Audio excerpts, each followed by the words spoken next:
July 2025 మీనరాశి ఫలాలు. ఈ మాసం మీనరాశి వారి జీవనంలో మిశ్రమ ఫలితాలను అందించగలదు. ముఖ్యంగా మాసం ప్రారంభ భాగంలో అనేక అడ్డంకులు, సమస్యలు ఎదురవుతాయి. అయితే మాసాంతం దిశగా పరిస్థితులు మెరుగుపడతాయి. ఓర్పు, ఆత్మస్థైర్యం, వివేకంతో ముందుకు సాగితే మంచి పరిణామాలు ఎదురవుతాయి.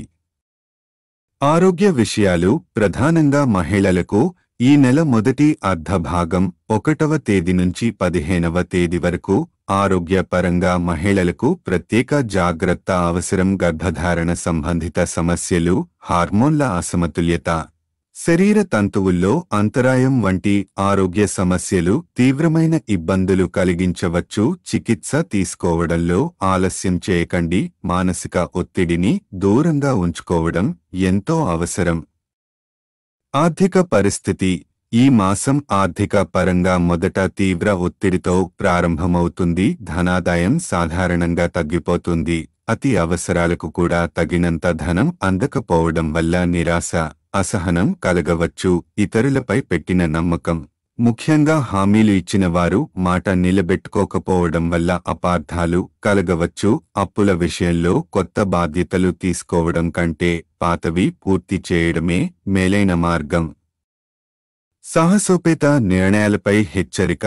ఈ మాసంలో ముఖ్యంగా మాసపు ప్రారంభ భాగంలో సాహసోపేత నిర్ణయాలు తీసుకోవద్దు. పెట్టుబడులు, వ్యాపార విస్తరణ, ఉద్యోగ మార్పులు వంటి విషయాల్లో తడబాటు, అనిశ్చితి కనిపించవచ్చు. పాత ప్రణాళికలనే కొనసాగిస్తూ కొత్త యత్నాల నుంచి స్వల్పంగా వెనుకకు తగ్గడం ఉత్తమం. ద్వితీయ అర్ధ భాగం నుండి మెరుగుదల. 16వ తేదీ తర్వాత వాతావరణం కాస్త అనుకూలంగా మారుతుంది. వృత్తి, వ్యాపార రంగాలలో కొత్త అవకాశాలు కనిపించతొలగుతాయి. దశలవారీగా వృద్ధి చెందే సూచనలు ఉన్నా అవి అంచనాలకు తగ్గట్టుగా కాకుండా నెమ్మదిగా మెల్లగా జరుగుతాయి. నూతన కాంట్రాక్టులు, వ్యాపార ఒప్పందాలు లభించే అవకాశం ఉంటుంది. పాత కష్టానికి ఫలితం రావడం మొదలవుతుంది. సంతాన సంబంధ విషయాలు. ఈ మాసంలో సంతాన ప్రయత్నాలు చేసిన వారికి మంచి ఫలితాలు లభించవచ్చు. ముఖ్యంగా వంశ పెద్దల ఆశీస్సులు, శుభ సూచనలతో సానుకూల పరిణామాలు చోటు చేసుకుంటాయి. దీర్ఘకాలంగా ఎదురుచూస్తున్న దంపతులకు ఇది శుభ సూచిక కాలంగా చెప్పవచ్చు.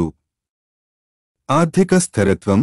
మాసాంతానికి వస్తున్న కొద్దిపాటి ధనలాభాలు, వృద్ధి చెందుతున్న ఆదాయ మార్గాలు మీ ఆర్థిక స్థితిని స్థిరంగా మార్చే అవకాశం కలిగిస్తాయి. మిత వ్యయంతో వ్యవహరించగలిగితే ఖర్చులు అదుపులో ఉంటాయి.